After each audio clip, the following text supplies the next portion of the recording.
All right, sports fans, how's everybody out there doing? William Martin coming at you one more time here on YouTube with another edition of the 300 Pounds of Sports Knowledge Podcast. Now, there is no one who should ever question the dominance of Philadelphia 76ers center Joel Embiid when he is on the basketball court. Which, at the end of the day, we're talking about a former MVP here. But as dominant as Embiid can be at times, that dominance can't help the Sixers if he is unable to play. The Sixers drafted Embiid back in 2014, and since then, unfortunately, due to a rash of injuries, he's only been able to play in 490 regular season games, which includes him missing the first 2 years of his NBA career completely.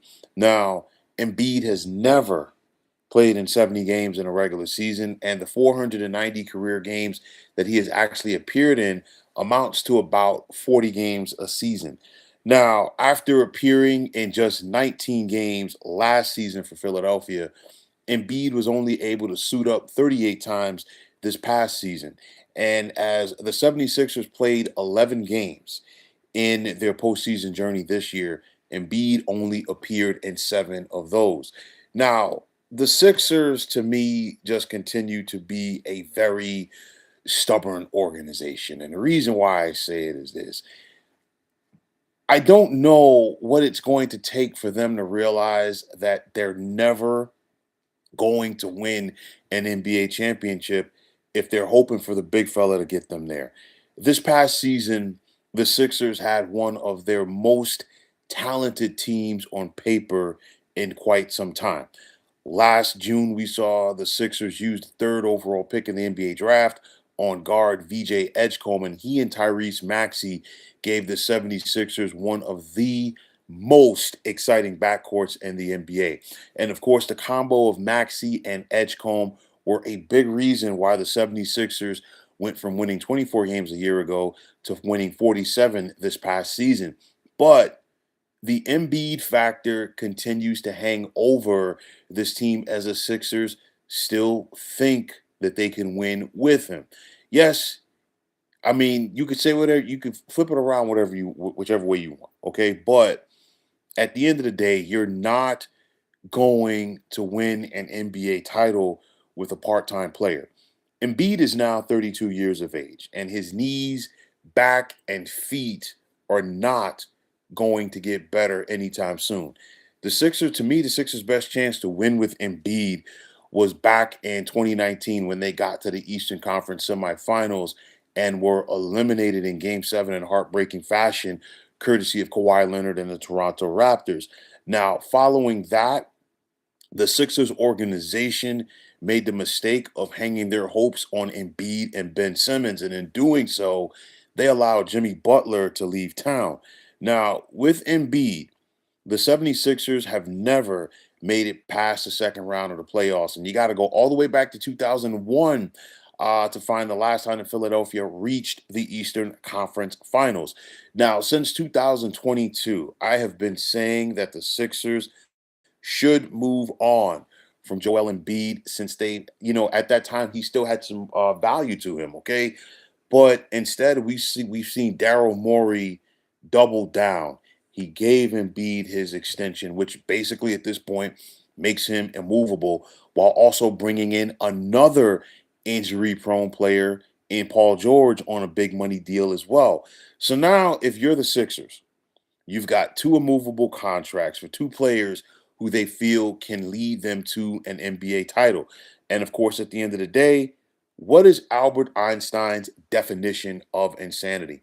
Well, that insanity just cost Daryl Morey his job, okay? Because he was the one who gave Embiid that extension, signed Paul George to that massive deal, and also tried to make it work with James Harden there as well. TFX, what's going on, my man? You're saying, what is he getting paid right now? Is it like 60 million? Well, I got some numbers for you. Okay. Embiid is under contract with Philadelphia throughout 2029. Next season, he's slated to make 58 million. Paul George is right under him with 54. For the 28 season, Embiid is slated to make $62 million. That season, Paul George has a player option, which he is sure going to pick up at $56 million. And then in 2029, Embiid has a player option, which I'm sure that he's going to pick up at more than $67 million. So right now, before we even blink for next season, Philadelphia has more than $112 million committed to two guys in Paul George and Joel Embiid who cannot stay healthy. Exactly. Wow. So again, this cost Daryl Morey his job, and rightfully so, because at the end of the day, you've got to be able to read the room. You can't sit up there and commit to somebody who can't stay healthy. At the end of the day, your best ability is your availability. You could get away with this if we're talking about Joel Embiid being 24 years of age and you're saying maybe he can turn the corner. But typically, professional athletes, once they reach the age of 30 and they're still injury prone, well, guess what? That's who they are. So I think it was a big time mistake by Daryl Morey to give Joel Embiid that money, as well as Paul George. I said when the Sixers signed Paul George, they basically did the Clippers a favor because it was not going to work out for Paul George. We've seen that so far with him during his tenure in Philadelphia. Paul George, to me, is past his prime. Okay, that's the bottom line. And Joel Embiid, yeah, you can have him maybe for a couple of games in a series where he drops 28 points, 12 rebounds. But again, your best ability is your availability. And Philadelphia needs Embiid, for an entire series. And at the end of the day, we have enough evidence at this point of Joel Embiid's career to know, hey, this is who he is. So you look at it, some people wanted to blame Nick Nurse. I don't think so. The Philadelphia ownership thought the same way. They moved on from Daryl Morey. They're keeping Nick Nurse, and at the end of the day, we've seen enough with Nick Nurse to know that hey, you put the right people around him, and he's going to win a championship. He led Toronto to their championship back in 2019, rather, of course, at the expense of Embiid's 76ers. But you look at this run with the process and all this other stuff. We've gone from Brett Brown to Doc Rivers to Nick Nurse in Philadelphia as the head coach of the Sixers, and we are still getting the same results because at the end of the day, you're not going to win a title with a part-time player as your front man. I'll ask you like this. Would the Jacksons have received the worldwide fame that they did if Michael was only able to perform on half of the world tour? I don't think so. Would Star Wars have become the movie franchise that it did become if it was only available in half of the theaters? I don't think so. You can't be part time and expect full time results, regardless of what you do. And I think that is what the 76ers are thinking with Embiid. The whole thing, he can't play in the back to backs. I get it because of the wear and tear on his body, this, that, and the third. But nonetheless, I think, and again, this falls into the lap of Daryl Morey, is that you know what you had an egg, you had an opportunity, you had an out a couple of years ago in this NB deal, and instead you doubled down and went the other way. And of course, it cost Daryl Morey, and it also is costing this organization. And TFX, you asked about that contract, and I'll tell you like this: as the years go along, it's going to look worse and worse and worse. Not only due to the money that is owed to Embiid, but again, the fact that you're paying somebody at the end of the day to be on the trainer's table consistently. You're paying somebody to be a cheerleader. Joel Embiid cannot help you win games if he's in street clothes. You know what I'm saying? You're saying yeah, his knees look need load management. His knees are cooked. Well, Joel Embiid has had a lot of lower body issues throughout his NBA career, and there at times he's looked like he's not really in basketball shape. And he's needed to get himself in better basketball shape.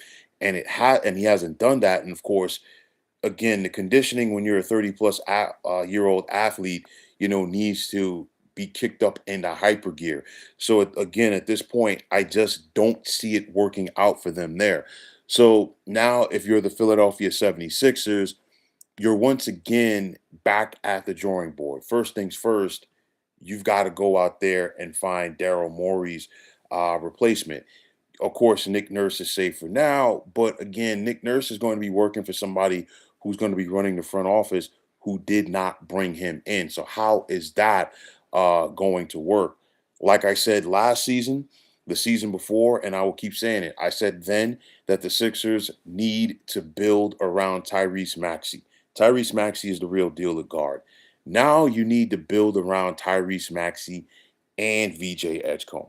Um, if they could somehow, and I think it's a long shot, but if they could somehow find a way to get somebody to take Paul George's deal, they should go ahead and run with it. But again, easier said than done due to the fact of the years and the money that are still on that deal. If they could somehow get from under that and just, make it all about Tyrese Maxey, make it all about VJ Edgecombe. You look at a guy like Kelly Oubre, I thought he fit in well with this team playing off of Maxey and VJ Edgecombe. I think that worked. And another thing is when Embiid's not there, when Paul George was out with injuries, and then of course he was suspended as well for 25 games, it never gave the Sixers that opportunity to get that chemistry.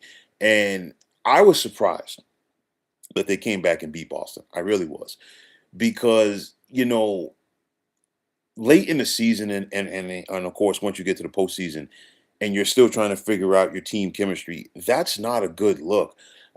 Philadelphia was able to come back on a Boston team that played into their hands, but of course that was not the case against the New York Knicks. The New York Knicks were out for blood. The New York Knicks took Philadelphia's heart, and of course they packed it in.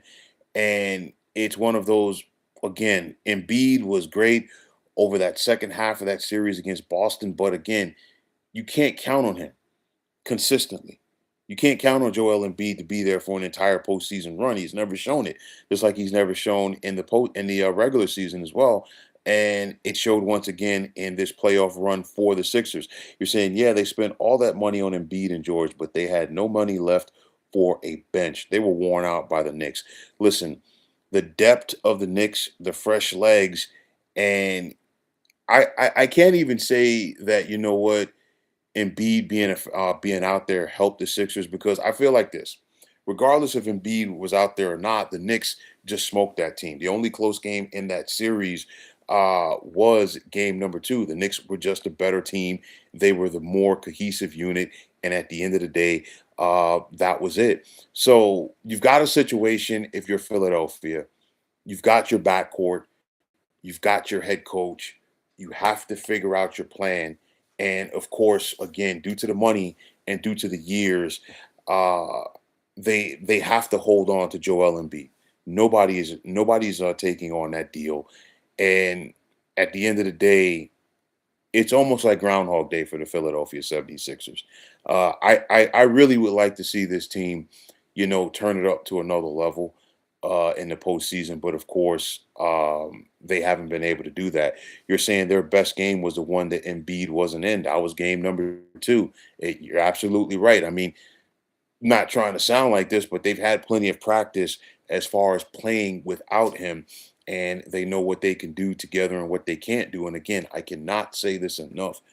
Tyrese Maxey and VJ Edgecombe are going to be a problem in the Eastern Conference for years to come.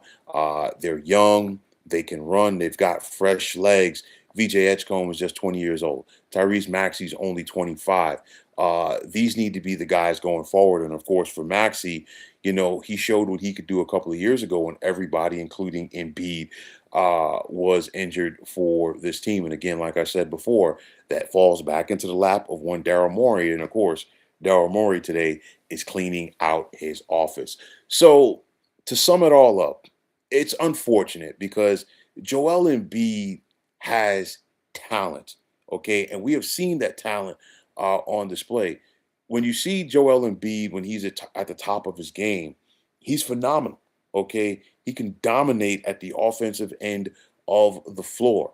But at the end of the day, he just has not been able to stay healthy. And I think had the Sixers have not committed the amount of money to him that they did, okay, we're probably not having this same conversation because they have a little bit more salary flexibility to move forward, if you will. But instead, they're just stuck in salary purgatory, and they got to try to find a way to make this thing work, and it ain't going to work.